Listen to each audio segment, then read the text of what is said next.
My dear brother and sister.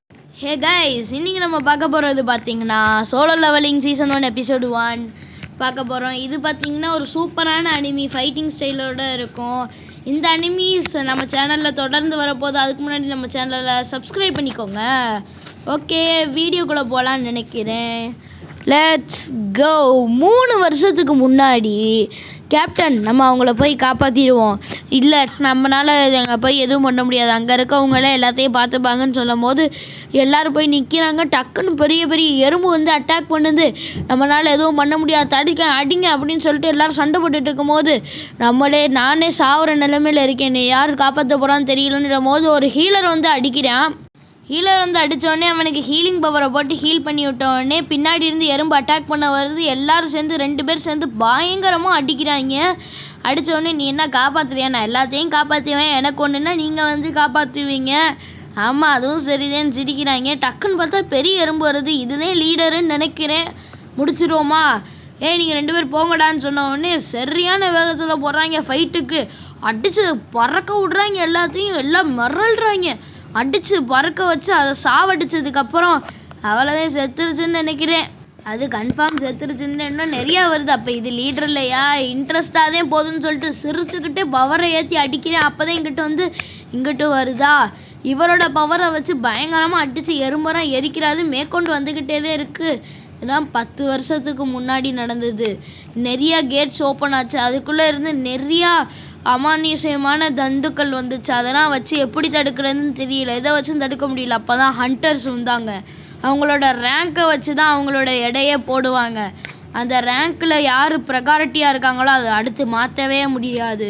3 வருஷத்துக்கு முன்னாடி south கொரியாவில் இருக்க சிக்கோன்ற இடத்துல இந்த கேட் ஓப்பன் ஆகிருக்கு. ஓகே, இந்த கேட்டுக்கிட்ட வரலாம். ஏய், என்ன கல்யாணம் ஆனதுக்கப்புறம் ஆமாம், எனக்கு 2வது பிள்ளை பிறக்க போகுது, அதுக்கு எனக்கு காசு தேவை, ஆனால் எனக்கு காசே இல்லை அப்படின்னு சொன்னோடனே சரி அப்படின்னு பேசிக்கிட்டு இருக்கும் போது கரெக்டாக கடைக்குள்ளே ஜின்ஹோன்ற வரான். எப்படியா இருக்க?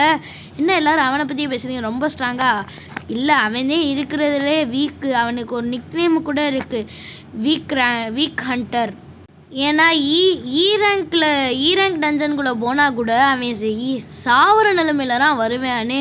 ஓஹோ, அவ்வளோ வீக்காக அவன். ஆனால் அவன்கிட்ட சொல்லிடாத, அவன் மனசு ரொம்பவே கஷ்டப்படும். இதெல்லாம் நான் கேட்டுக்கிட்டு தான் போகிறேன். நானே ஒரு வீக்கு தான், எனக்கு தெரியும். அப்படின்னு ஜூலின்ற பொண்ணு வந்து நீ மறுபடியும் அடி வாங்கிட்டியான்னு கேட்டா, ஆமாம், நான் ரேங்க் டஞ்சனுக்குள்ளே போனேன், அப்போ தான் இந்த அடிலாம் வாங்கினேன்.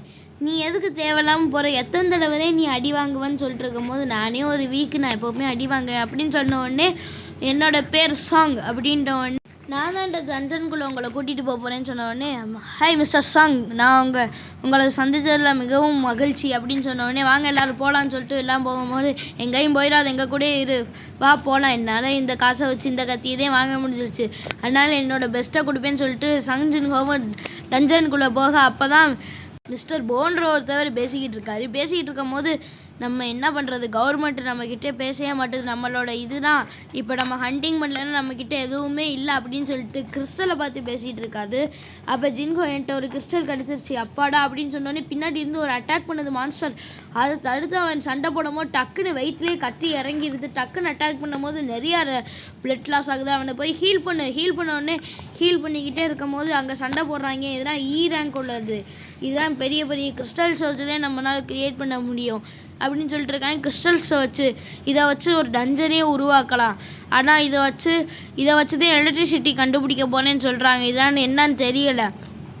அப்படியா? இதெல்லாம் ரொம்ப நல்ல விஷயம் தானே. ஆனால் எனக்கு சந்தேகமாக இருக்குது, இதை வச்சு எப்படி எலக்ட்ரிசிட்டி கண்டுபிடிக்க போகிறாங்கன்னு தெரியல. அப்படியே காமிக்கிறாங்க. அடுத்து பார்த்தீங்கன்னா இந்த பீஸ்ட்டை கொண்டதுனால இவங்க சந்தோஷப்பட்டு பேசிகிட்டு இருக்கும் போது நான் உனக்கு சொல்கிறேன், இந்த மாதிரி தேவையில்லாமல் போகாத, மேற்கொண்டு அடி வாங்கி நீ சாவதான் போகிற அப்படின்னு. சாரி யார் கேட்டா அப்படின்னு கத்துன உடனே எனக்கு இந்த காசை வச்சுலாம் எதுவும் நம்மளால் பண்ண முடியாதுன்னு நினைக்கிறேன். காய்ஸ், நான் என்கிட்டே ஒன்று தான் இருக்குது, இதை வச்சு என்ன பண்ணுறது, அதுவும் ரேங்க் உள்ளது. காய்ஸ், இங்கே பெரிய ஹோல் இருக்குது, இதுக்குள்ளே போய்கிட்டே இருக்குது, என்னன்னு தெரியல, போகலாமா?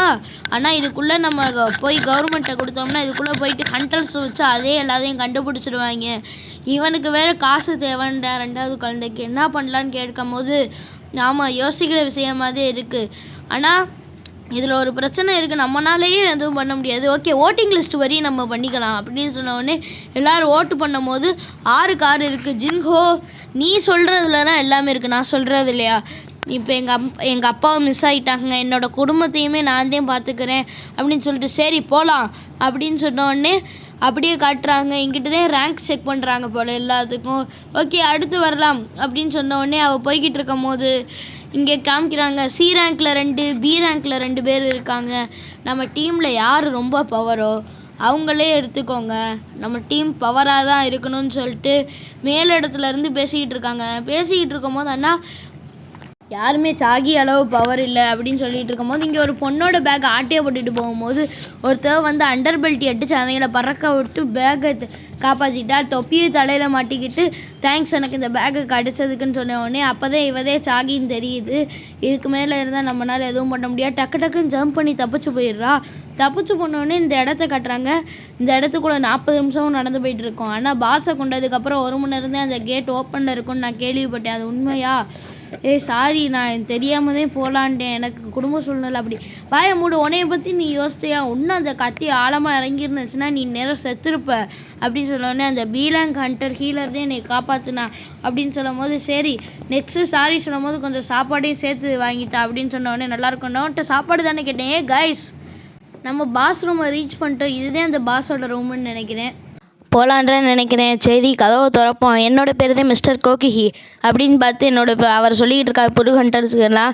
இந்த டஞ்சனுக்குள்ளே பார்த்தீங்கன்னா ஏகப்பட்ட தீர்க்க முடியாத மர்மங்கள்லாம் அடங்கியிருக்கு, அதனால எல்லோரும் பார்த்து இருக்கணும்னு சொல்லி அட்வைஸ் பண்ணிகிட்டு இருக்கும் போது இங்கே வந்து திறந்தா தானாகவே நெருப்பு எரியுது. எல்லோரும் பார்த்துட்டு ஓ நெருப்பு எரியுதா, சரி வாங்க போகலான்னு எல்லோரும் போகிறாங்க. பார்த்தா பெரிய பெரிய சிலையாக இருக்குது, எல்லாமே பழசாகவும் இருக்குது. சரி வாங்க இங்கிட்டு போகலான்னு சொல்லி பார்த்துட்டு இருக்கும்போது இந்த சிலை மட்டும் இவ்வளோ பெருசாக இருக்குதுன்னு ஜின்ஹோ சொல்லிக்கிட்டு இருக்கேன். அதெல்லாம் விடு அப்படின்னு பார்த்துட்டு இருக்கும்போது இங்கிட்டு வந்து பார்த்தா இது மேஜிக் சர்க்கிள் தானே, இது எப்படி இங்கே வந்துச்சுன்னு பார்த்தா சாங் இங்கே பாருங்கள், இது ஏசியா எழுத்தில் எழுதியிருக்கோ, இது அப்படியா? இது காட் ஆஃப் வாரோட கட்டளையா? சரி சாங் அங்கே பாரு, நான் அதை கண்ணு அசைஞ்சதை பார்த்து இந்த சிலை கண்ணு அசைஞ்சிச்சு அப்படின்னு சொன்ன உடனே இந்த கட்டளை நீங்கள் மீறினீங்கன்னா நீங்கள் செத்துருவீங்க. ஏன்னா இதுக்கு தான் சொன்னேன், நான் இந்த பிரச்சனையெல்லாம் மாட்டிப்போன்னு சொல்லிட்டு வாங்க போகலாம் அப்படின்னு சொன்னால் டக்குன்னு அந்த சிலை வந்து டக்குன்னு கழுத்து அறுத்த உடனே ஜின்ஹோ நினைக்கிறா பி ரேங்க் ஹண்டரே கண்ணை சிமிட்டுறதுக்குள்ளே எடுத்துருச்சு. அப்போ இ ரேங்க் ஹண்டர் நேரம் எவ்வளோ ஏமாத்துறோம் அப்படின்னு சொல்லி பயந்துக்கிட்டு இருக்கேன் ஜின்ஹோ. அட்டி எல்லாரும் பார்த்து மறல்றாங்க. இந்த இடத்துல இதுதான் பவர் அச்சோ என்னைய பார்க்க ஆஹா அப்படின்னு சொல்லிட்டு பயப்படுறேன். என்னால் வேறு எதுவும் பண்ண முடியாது. நானே எவ்வளோ வீக்காக இருந்தாலும் எனக்கு மற்ற ஹண்டர்ஸ் எல்லாமே காசை வச்சு வாங்கிடுறாங்க. ஆனால் என்கிட்ட இருக்கிறதுலே சீப்பான பொருள் தான் கிடைக்கும். அதுவும் இல்லைன்னா கையால் தான் சண்டை போடணும். நான் அது எவ்வளவோ சீப்பாகவே நான் நினச்சி பார்த்ததில்ல. ஆனால் நான் சுற்றி அப்சர்வ் பண்ணால் தான் எனக்கு என்ன நடக்குதுன்றது தெரியும். எல்லோரும் கீழே குனிங்க, தலையை குனிங்கன்னு சொன்ன உடனே எல்லோரும் பார்த்தா எரியுது. ஒருத்தமே அதில் எரிஞ்சே செத்து போயிட்டேன் அந்த சாம்பாரில். நான் நல்ல வேலைக்கு காப்பாற்றிட்டேன். அப்போ நம்ம இந்த இடத்துல செத்துருவோமா அப்படின்னு ஜின்ஹோ பார்க்குறதோட இந்த எபிசோடையும் முடிக்கிறாங்க. இந்த எபிசோடு நல்லா இருந்துச்சுன்னு நினைக்கிறேன். ஆனால் என்ன ப்ரோ கொஞ்சம் போர் அடிக்குதுன்னு நினச்சிங்கன்னா இதுக்கடுத்து போகிற எபிசோட்ஸ்னால் வேறு லெவலில் இருக்கும். அந்த ஸ்பாட்டில் போகிற அனிமையையும் நீங்கள் போட சொன்னீங்கன்னா கன்ஃபார்ம் போடுறேன். கமெண்ட் பண்ணுங்கள், எந்த கமெண்ட்டுக்கு அதிகமான லைக்ஸ் இருக்கோ அந்த கமெண்ட்டில் இருக்க அனிமையே நான் கன்ஃபார்ம் போடுவேன். Okay guys, tata bye bye, see you. உங்களை எப்போவுமே அனிமி வைபாகவே வச்சுருப்பேன். Tata bye bye, see you guys, take care from bye.